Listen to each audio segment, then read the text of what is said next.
It's my privilege to introduce our speaker for today, Jill Lauzon, who's the Vice Chair and Outreach Coordinator of the Herring Pond Wampanoag Tribe. She's a direct descendant of Sachem Quachatasit from the royal line of Monument Ponds, Herring Pond Wampanoags.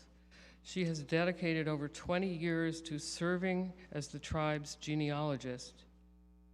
In her talk, she's going to highlight the tribe's legacy, which spans thousands of years before the Pilgrims' arrival in 1620, and share insights into current initiatives. It's a pleasure to welcome her.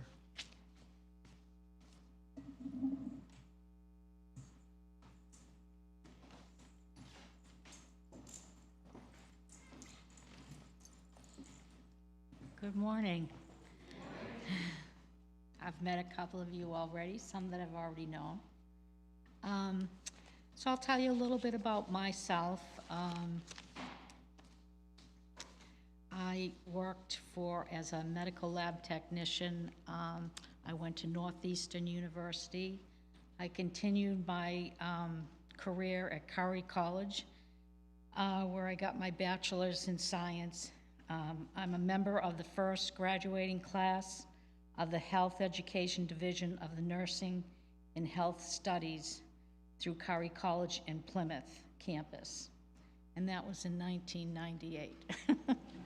I went to school very late in life, but I spent most of my life in Carver.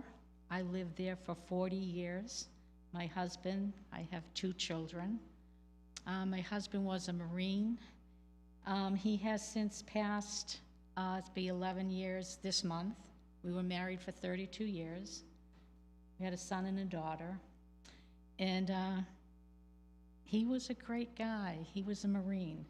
And both my kids were Army. So it was a fun house, to say the least. But my daughter had joined the Army during Desert Storm. And my son had joined during the Iraqi War and spent 18 months over there. So that's quite a deal. We definitely are a military family. I have worked, as I said, at Jordan Hospital, Beth Israel.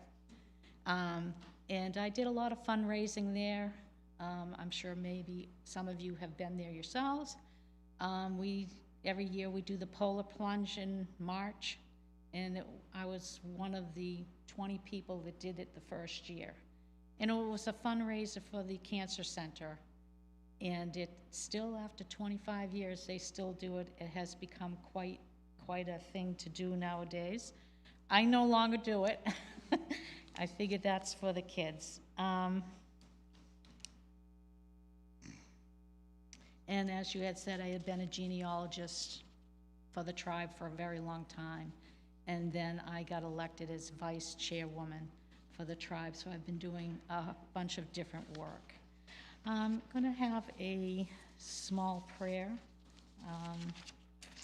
Of course, I dropped my papers when I came in, so little things are shuffled around. I apologize for that. So this language hasn't been spoken for 400 years. Jesse Little Doe Beard is the one that is the linguist from Mashpee that has worked to get this language back. So I'm just doing a small portion. Manat Kataput Mawish Wachi. Creator, I thank you for Sipawash, rivers, Katahanash, oceans, Michawang, food, Anaasa, animals, Aki, land, Anat. I just have a little thing as to talk about my family, and I was downstairs. I'm just going to take a few minutes because my dog left this world 10 months ago. He was a 100-pound lab, and if anybody that's ever grown up or seen or been with a lab, you know how they're like. So after 40 years of moving, I'm in an apartment, boxes everywhere, things everywhere, and he just loved when I come home to have something in his mouth to greet me with. And I always called him my designer dog because he was very well designed a lot of my things. And if anybody here, I'm sure, have designer dogs. So this is the design that he chose, which are the most important books that I have all my codes and all these things here. And he came happily to the door and greeted me with these. And as I was trying to pull them out of his mouth, he continued to pull them apart. And he was a great companion through very hard times for me. And he also designed this turkey feather, which I keep with me in the car because I will never forget him. He was a great companion. So, to go on, the past, the present, the future of Herring Pond Tribe. The past, let's take you back, way back. The Wampanoag people lived here on this land called Turtle Island for over 12,000 years. It's our home, our heart, and our ancestors. It's inseparable from who we are. This is land. It's more than just soil, sand, and rock.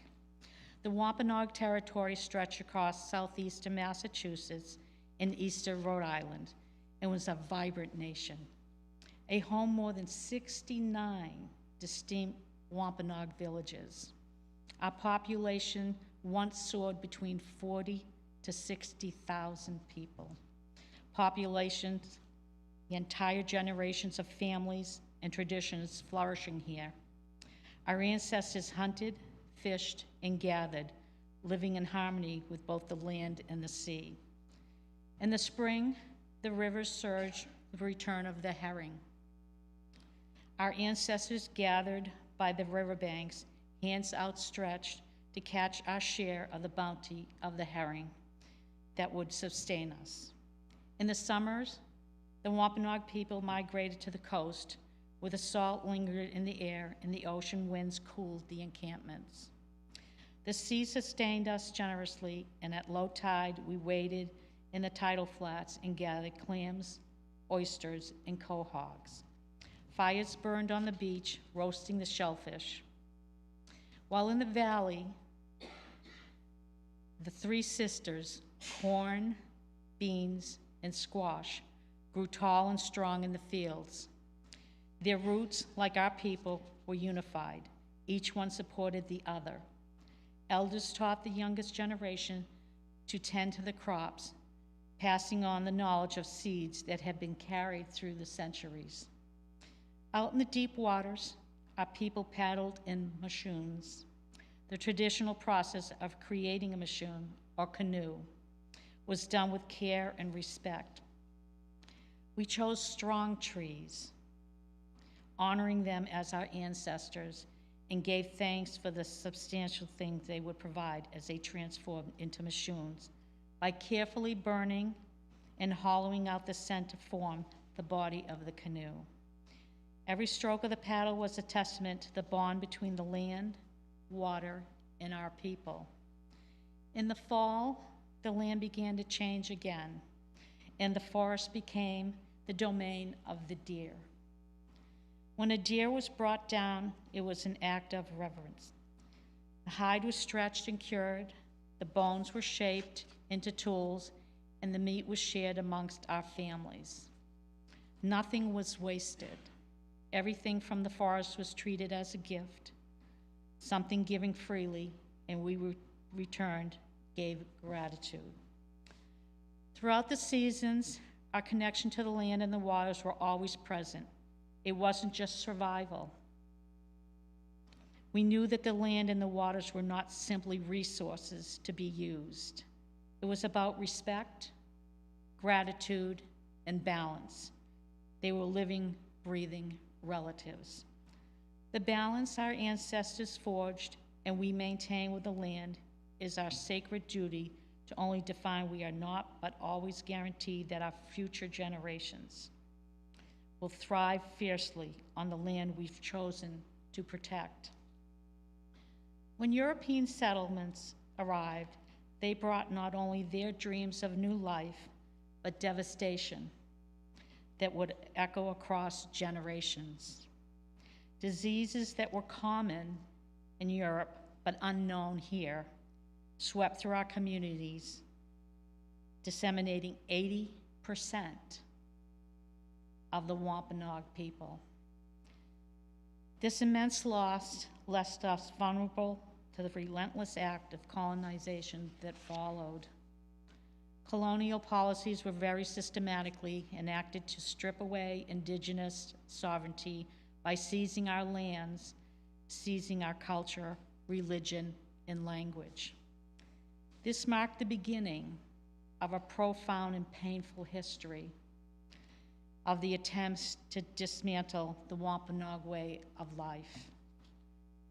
The ancestral territory of the Herring Pond Wampanoag Tribe, once a vibrant expansion of 30,000 acres, teemed with forest, rivers, coastlines, became a distant memory. In just 56 years, we were reduced to 3,000 acres. The land that had nurtured and sustained us for countless generations. This wasn't just a loss of acreage, it was a violent rupture of our cultural and spiritual connection to the land, serving the very essence of who we are as people. By the mid-17th century, the relentless expansion of the 13 American colonies was consuming 1.1 million square miles of indigenous lands across the continent, including ours. But it wasn't just the land that was being seized. In the 17th century alone, more than 1,200 Wampanoag people were enslaved by New England armies, courts, and magistrates. Many were forced into a life servitude or shipped off to the Caribbean and beyond, never to return. Most of these enslaved were women and children, deemed more manageable for colonial households. This brutal practice was not merely about labor, it was a calculated tool of colonization, aimed to dismantle our communities, strip us of our sovereignty, identity, and connection to the land. As the United States was born, the US government hunger for land grew even more insatiable. With over 1.5 billion acres seized through the treaties, often made under duress, deceit between 1776 and 1887. As our territory shrank, the calculated strategies sought to sever our deep ties to the land had substantiated us for millennium. Our culture and experience were reduced to mere footnotes in a narrative that prioritized colonial expansion over indigenous lives. In the context, the narrative Thanksgiving as a celebration of unity and harmony between the Pilgrims and indigenous people emerged. But let's be clear, this vision of the history glosses over the harsh realities of loss, displacement, and the struggle to survive that we, the Herring Pond people, endured. Instead of recognizing as equal participants in this shared history, we were just true experience and were silenced to the fact. The Herring Pond Wampanoag Tribe, once vast stretch of land, forests, rivers, and coastlines that nourished our people for thousands of years, 12,000 years. Today we hold less than half an acre of what our home once was. To outsiders, this may seem small and insignificant, but to us, the half acre is everything. It's a sacred connection to our ancestors, a place where Earth still remembers these footsteps. Our responsibility for this land isn't just about preserving a piece of property. It's about honoring the deep cultural and spiritual relationship we had with the land for generations. The land is alive with spirit of those who came before us, and as stewards, it's our duty to care for and nurture it, so it continues to sustain all people for generations to come. Despite everything we've lost, lands, lives, traditions, cultures, family, language, our community remains strong.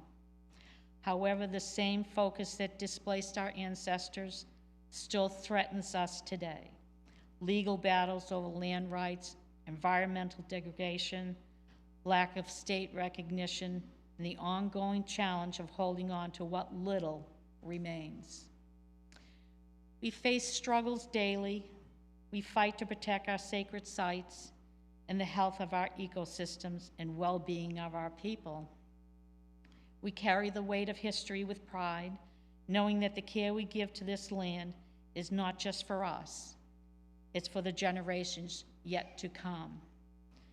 We are more than survivors, we are stewards. We tend to this land, we teach our youth what it means to live in balance in nature and honor the responsibility that comes with being caretakers. We honor our land, our culture, and our people for as long as we live. And we invite others, those who walk the land with us now and those who will come after us, to join in respecting and protecting these spaces.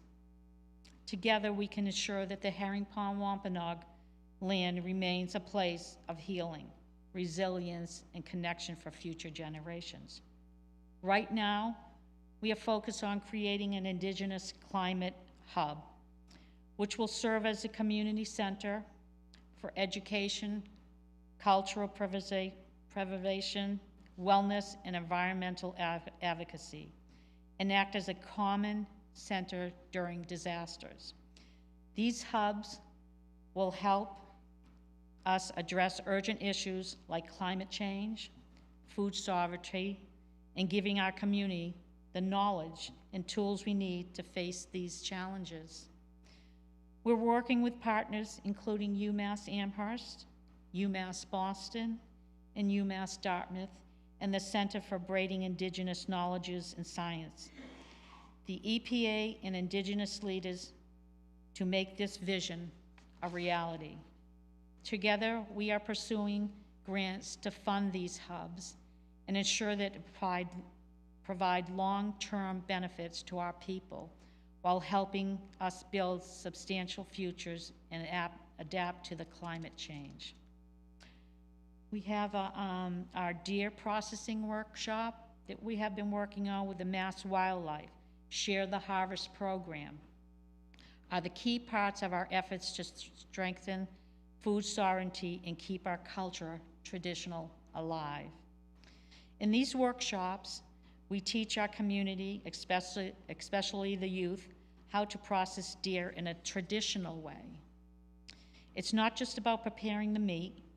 We make full use of the entire animal, using the ligaments, the skin, the fur, bones for tools, and clothing and art. These workshops go beyond processing deer.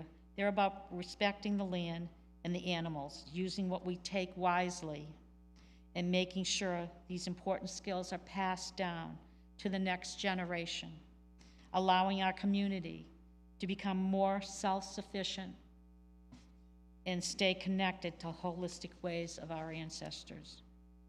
We also have a healing garden at our meeting house in Plymouth. It has been growing effort funds by Health and Resources in Action for the past 3 years. We started a small garden, beds delivered to tribal members, has now expanded into a large garden with the rows of the 3 sisters, the corn, the beans, and the squash. And we also have a greenhouse. This garden is even more meaningful because it sits on that ½ acre of our ancestral lands in Plymouth. This small piece of land represents what little remains of the vast territory that once sustained our people. By using this land to grow traditional foods, we renew our connection to the land, despite all that has been taken from us. But this garden is about more than just food. It represents our commitment to food sovereignty, making sure our community has access to traditional, healthy food. It's also about passing down the knowledge of how to grow and care for these crops for future generations. The garden is a place where we can reconnect with the land, share our tradition, and teach our youth the skills they need to combat climate change. We stand at a pivotal moment. Colonization has deeply scarred our community, but now we have a chance to heal and reclaim our shared future together. We can restore our relationship with the land, not just for ourselves, but for everyone who calls this place home. The Herring Pond Wampanoag Tribe is working to combine our traditional knowledge with modern science. We're seeking real solutions to climate crisis. We envision a future where Indigenous wisdom, our actions guiding us to make choice that respects and protects the environment. But this journey isn't just ours. We need help. Whether it's through advocacy, education, or simply sharing what you've learned today, your support can make a difference. Together we can create a path towards healing and resilience, recognizing that our well-being is linked to the health of the land. Envision a world where our lands are cared for, our cultures are respected, and everyone can thrive together. As we stand here today, remember that we're all part of this story. We all have a responsibility to care for this land and to honor the voices of those who came before us. I want to thank you for being here, for standing with us to let us move forward together, committed to a future that values both our past and promises of what's to come. Thank you.